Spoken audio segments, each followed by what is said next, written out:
For our first sample problem on polygons, a triangular piece of land has one side measuring 12 kilometers.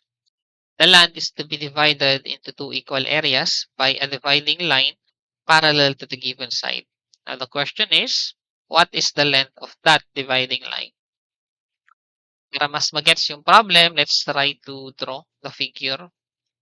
So meron daw tayong isang triangle. So medyo lalakihan ko na lang yung drawing. And then yung isang side daw ng triangle na yun ay measuring 12 kilometers. So yung 12 kilometers, pwede siyang ilagay. So kahit anong side ng triangle na yun. So pero dito ilagay na lang natin siya dito sa baba. Let's say this side is 12 kilometers. Ngayon, magdodrawing tayo ng dividing line na parallel sa side na yan. So, pag sinabing parallel, so let's assume na this 12 kilometer na side ay horizontal. So, mukha lang siyang hindi straight, no? Kasi mahirap magdrawing ng straight line dito. Pero, magdodrawing na tayo ng parallel line. So, ibig sabihin, horizontal din. Let's say, horizontal din itong line na ito. Such that, yung dalawang area, so, na-subdivide siya into two areas, no? So, this is area 1. This is area 2. So, ang sabi, dapat daw yung area 1 and area 2 ay equal. Ngayon, tinatanong gaano kahaba itong line na naghati dun sa ating buong triangle. Now, to solve this problem, pwede natin gamitin yung concept ng similar polygons. For this case, similar triangle siya.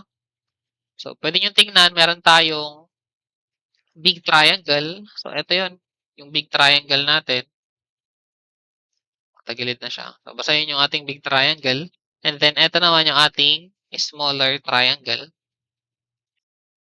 So, dito, parehas na taken from this vertex, no? So, pinalit lang naman siya. So, technically, proportional din itong line na to dun sa ating side na 12 kilometers. So, pwede natin siyang i-consider as similar triangle. Now, tinatanong gaano kahaba yung line na to. So, para ma-solve yun, let's say, ilabas natin, no? Para makita natin. Let's say, ito yung malaking triangle. So, lilitan ko lang yung drawing, no? And then, ito naman yung small triangle. Ngayon, ito, 12 kilometers. And then, ito naman, ito yung length ng dividing line. So, ito yon. Yung line na yan corresponds to this dito sa figure na ito. So, pinakita ko lang na dalawang triangle yung pinag-relation proportion natin, no? Pero, yung dalawang figure na to, so, ito yung original, tapos ito yung nabawasan na. So, nakat na kasi siya. So, ngayon, ang sabi, ito is area 1. Ngayon, since equal lang naman si area 1 tapos area 2 dito sa ating figure, kasi nga, i-divide daw into two equal areas, so pwede nating sabihin na itong buong triangle, ang buong area yan ay twice ni area 1. So, area nung mas maliit na triangle.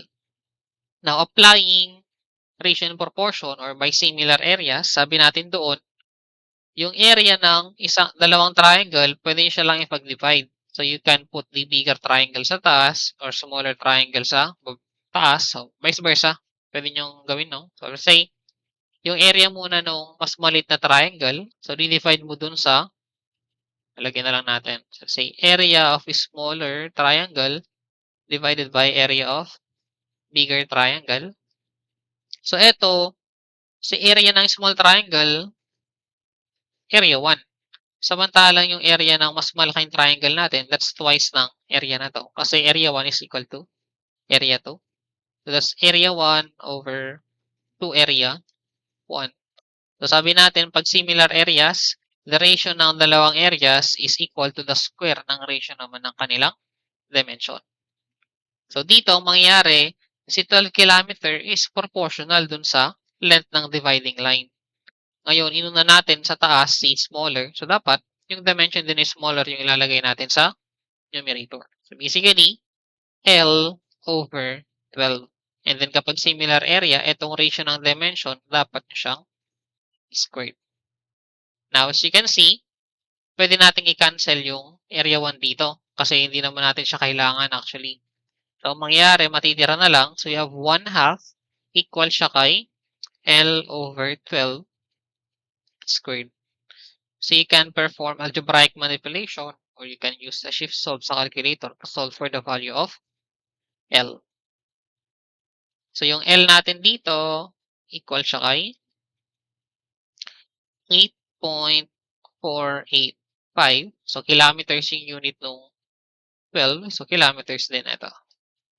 So ito yung ating answer for this problem.